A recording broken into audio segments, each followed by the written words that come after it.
October was a different kind of reading month for me. Not that it wasn't enjoyable.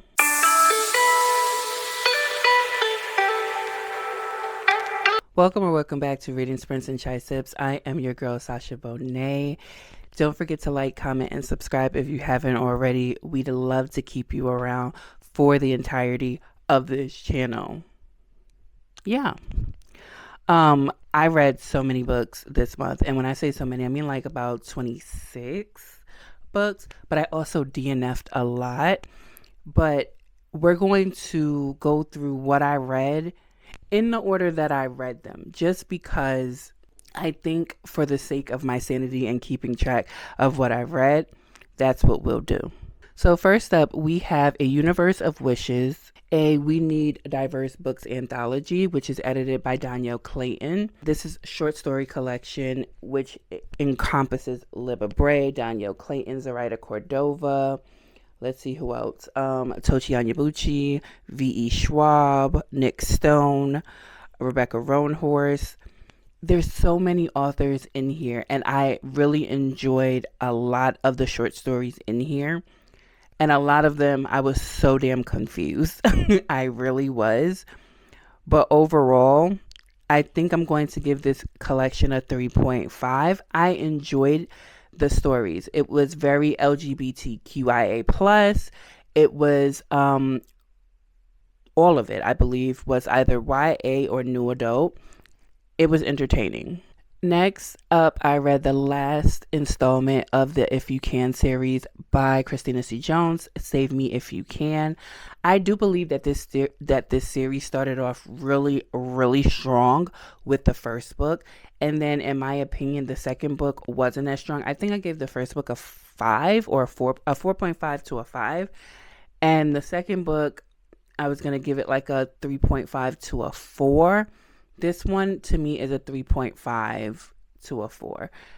It slowly decreased just because it became so damn outlandish of the things that were happening in this book. But that's not to say I do not recommend this series. Romantic suspense is one of those subgenres that I actually do like a lot.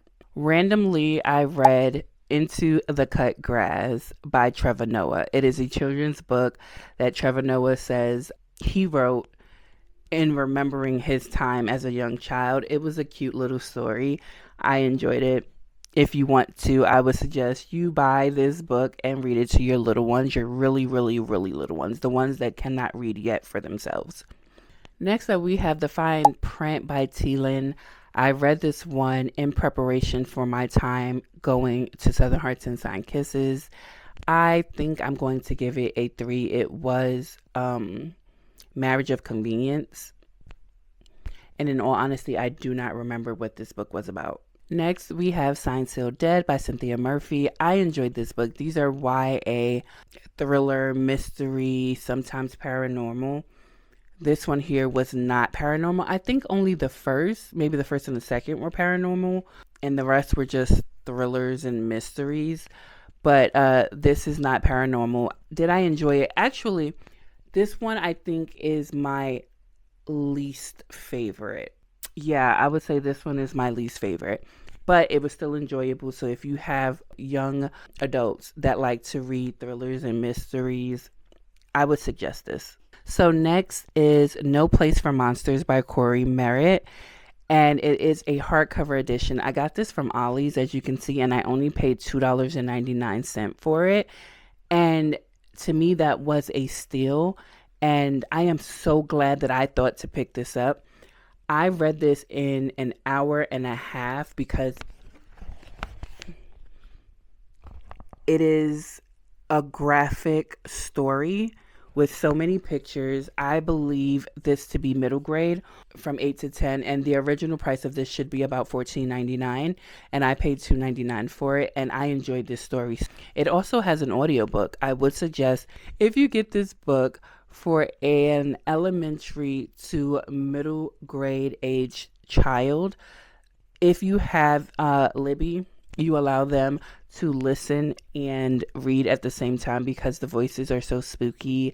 It's just fun. This is a horror book for young people, and it is a spooky time. It reminds me of Coraline. Next are books 1 through 3 in the Jumbies series by Tracy Baptiste. The Jumbies, book 1. Book 2 is Rise of the Jumbies.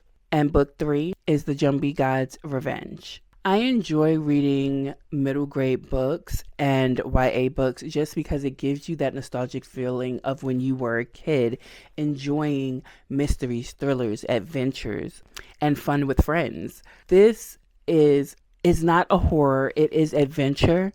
It is found family. It is culture with mythology, historical mythology. It is a good series. I recommend for ages 8 to 12. Next, I read Christina Rossetti's Goblin Market and Other Poems. I got this from the library. I have to return it soon before it's late. But I got this from the library because I am working on a project with a fellow YouTuber. No spoilers as of yet, and this is involved. Next, we have a Book of the Month Thrills and Chills pick, Just Another Missing Person by Gillian McAllister. I picked this book because I liked the other book by Gillian McAllister. I can't remember it. I'll put it up here. But I enjoyed that one, so I said, let me see about something else from Gillian McAllister. I did not. I wholeheartedly did not enjoy this book. It seems like Gillian McAllister loves to do, she likes to play with time. And for me, in this book, it worked. And in this one, for me, it did not. So next up is The Descent by Robert Kirkman and J. Bonansinga, which is the 5th book in the Walking Dead series that I am now wholeheartedly telling you I am going to DNF. It's getting out of hand. I got this from the library, so I no longer have it in my possession, and I've returned it already. But because I am no longer going to read the series, I am officially DNFing the series. That now means that I am removing Robert Kirkman's The Walking Dead Typhoon by Wesley Chu from my shelves, because if I'm DNFing at 5, there's no way I'm going to make it to 9. It didn't make it. I didn't make it through this series all the way. I don't think that I thought that I would. I don't think that I thought that I would make it through this series, and I didn't. Recently, I went to Goodwill, and I did a Goodwill haul, and in that Goodwill haul was Rebound by Kwame Alexander. This is the 0.5 installment of the crossover series. It's written in verse. It handles grief, losing a parent. It was so good. It was so good, and I can't wait to buy the rest of the series to delve into it.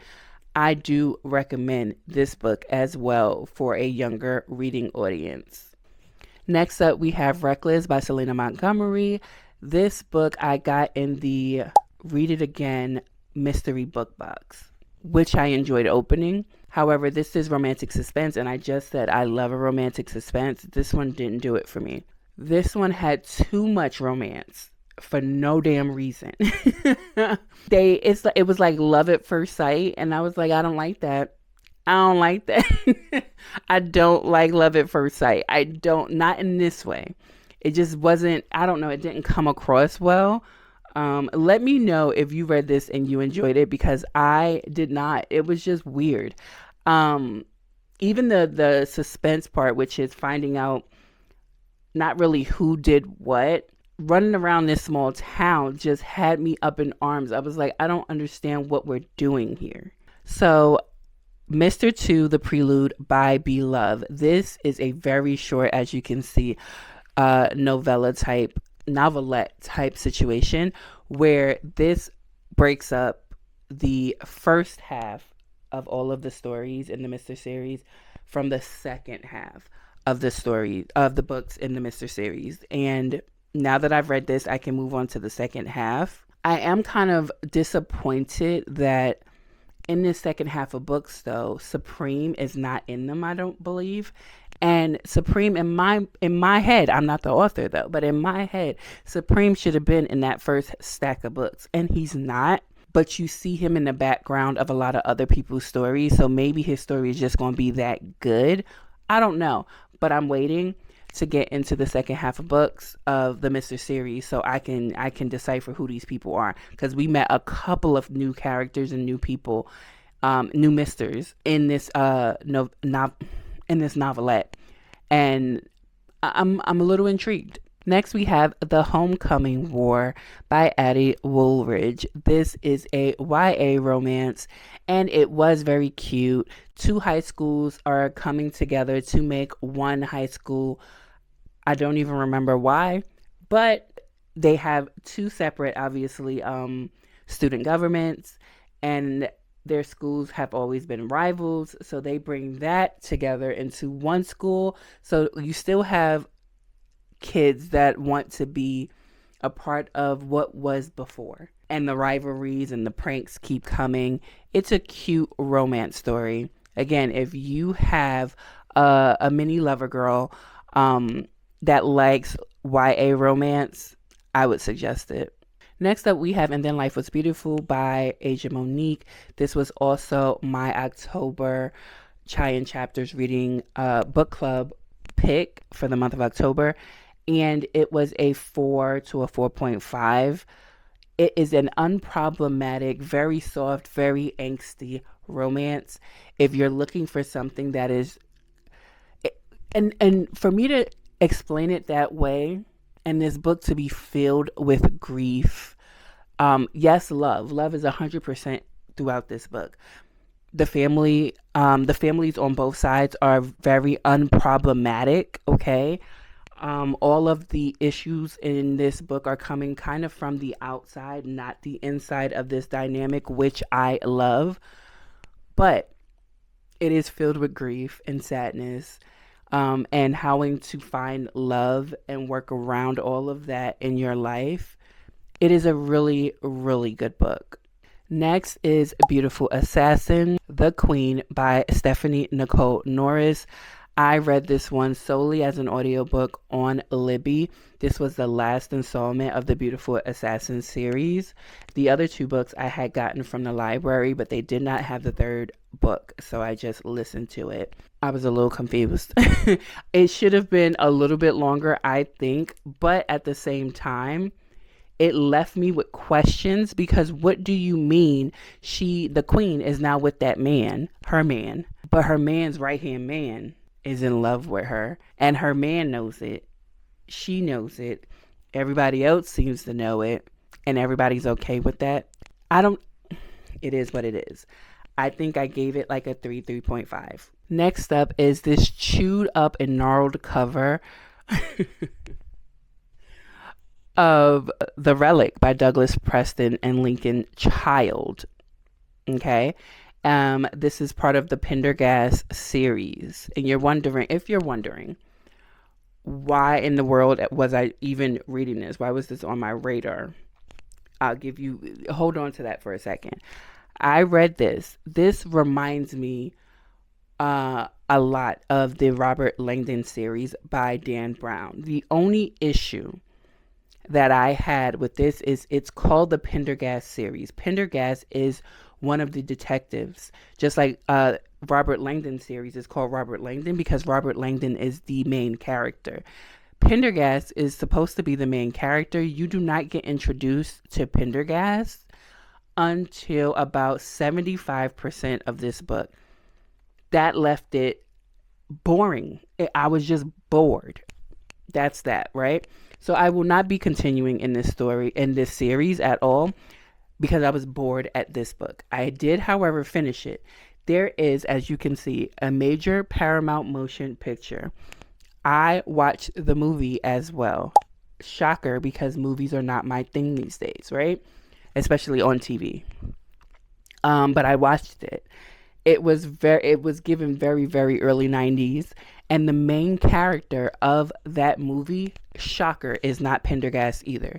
It is the other detective that was kind of like an asshole in this book, D'Agusta, which pissed me off. Like, why would anybody sign off on their book becoming a movie that is part of a Pendergast series without a Pendergast? And the monster in that movie what the fuck was that? It was so early, like I said, early 90s, that it was crazy. But the movie was so much more fun than this. And therefore, I will not be continuing in this series, which means that book 19, why do I have book 19? But book 19, Cricket River, a Pendergast novel, will not get read. So I am also unhauling this book off of my shelves as well. Next up, we have Tia Williams' The Perfect Find. This was one of my 12 books to read in 2025, which means I only have 2 books left. And I am glad because I can read one in November, read one in December, and be done with my 12 to read in 2025. But I read this. I'm going to give this book, I think, a 3. I sat with it, a 3 to a 3.5. It is an abnormously, is that a word? Abnormally, Jesus. It is an abnormally large age gap, with her being 40 and him being 22. It was a little, the things surrounding their romance was a really good time. The ending left me with my eyebrow cocked, because what the fuck do you mean? You had his baby? It was a, if you like it, I love it. But also, because my thoughts on this book are so askewed a little bit, I don't know whether I want to keep this book or not. And usually, if you don't know whether you want to keep it, you should just sit on it a little bit longer. So I think I'm going to sit on it a little bit longer. And if I ever reread this book again, if I feel the same way that I do right now, it has to go. But I'm going to sit on it for a little bit. I think that's what I'm going to do. I'm going to sit on it. Last but not least, as the books that I've read this month, is Leather and Lark by Brent Weaver. This is the second book in the Ruinous, what happened to my voice? In the Ruinous Love trilogy. And I'm going to give this book a 4-star. If you have read this book and you got all the way to the end of this book, to the epilogue, that's the most spicy shit I've ever I've read in a very long time. But again, I want to say, if you've heard that these books are way too smutty, I don't see why or how, when the smut does not happen until, again, after the 50% mark. In this book, I think it's way after. I think it's more like 75%. And then, yeah, they do slam everything in there in the last couple of, chapters. But I enjoyed it. These are fun, unproblematic, just fun, nonsensical books, and I'm going to continue on reading it. Actually, it came off of hold on Libby, the third one, and I just received my 3rd copy in my Book of the Month box, so I will be continuing this series. Now let's get into all of the books that I just DNF'd. I could not. First, we have All Her Little Secrets by Wanda M. Morris. It's a thriller, it's a mystery, it's suspenseful. It was annoying to me. Black woman has an affair with her white boss, who is married for no other reason than she could. Also, while being the token Black woman who everyone microaggresses against. This one is by The Serpent's Secret, Kiran Mala and the Kingdom Beyond by Sayantani Das Gupta. And this is a middle grade, a children to middle grade book. And to me, this is, the voice of this was very, very, very young, even though the characters seem to be older, which is what I expect. Authors try to mimic what they think kids sound like, and it kind of overly misses the mark. Next was The Store. Now, this one, I was very disappointed that I did not finish it, that I could not finish it. It just was dumb. I like my books, my horror books, that have a little bit of self-preservation.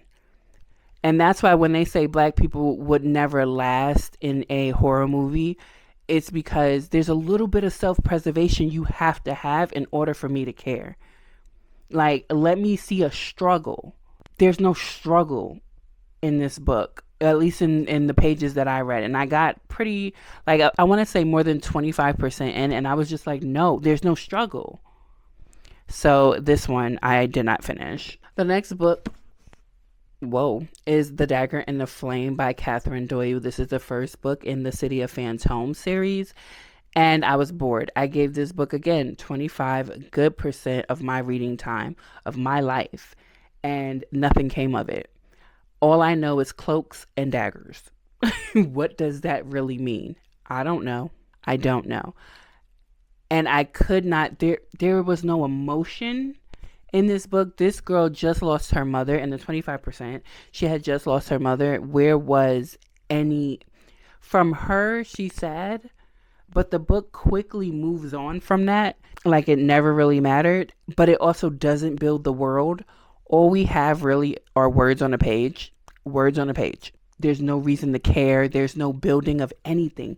We're not building characters. We're more so building that she's a sexually active young woman, more than we're building any of the world, any of the magic systems, anything. It was a no for me. Finally is Misfit 1 and Misfit Love and Misfit Love 2 by Jade Jones. I did not read Misfit Love 2 at all. I didn't even get to crack it. But Misfit Love, I read, I believe, the prologue. And the prologue was stupid as hell. And I just said no. I've never been in a situation where my child is shot in front of me. But in the moment, I'm pretty sure in the moment of that happening, in the moment, not after the moment, not when I have a time to collect my thoughts, but in the moment, I'm thinking of all the things that I did wrong. In the moment, I don't think so.